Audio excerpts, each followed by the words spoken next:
Onun iradesi olmasa hiçbir şey bu dünyada olmazdır. Esas mesele İslam'ın prensiplerine göre yaşamaktır.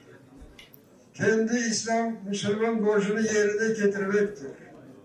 Onun için Yüce Mukaddes Kur'an-ı Kerim'in ilk suresinde, Fatiha suresinde Sırat-ı Mustakim yani doğru yol hakkında bahsediyor. Ve eminim ki bugünkü milletimiz, devletimiz en ağır günlerinde en doğru yoldan yürüyenler özlerini, hayatlarını ortaya koyup düşmanla bizim devletimize hücum etken, bizim topraklarımızı işgal eden düşmanla savaşan askerlerimiz.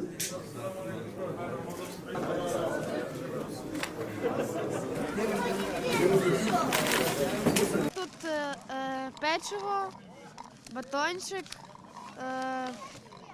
фломастери, це пластилин. Ти встаєш у 4 утра, наїдаєшся і потім десь до 8 вечора нічого не їш. Ти що, не важко було? Ну, спочатку перші дні трошки важко, потім вже привикаєш.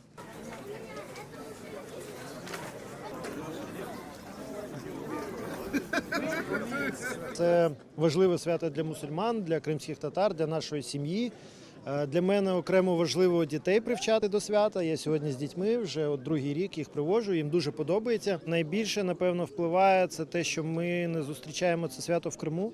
Дуже би хотілося самому там бути, дуже хотілося б дітям показати рідний Крим. Для мене це свято, яке тримає і кримський татарський народ. İşte sonki 12 sene her bu bayram namazları konuştuğumuz vakit deyik ki gelecek bayram namazları Kırım'da olsun. Ama bu cenk devam ete ve yarın öbür gün de böyle bitecek gibi görünmüyor. İnşallah bitecek ve Kırım azat edilecek ve biz Kırım'da hepimiz kavuşacak. Oraza bir an mübarek olsun.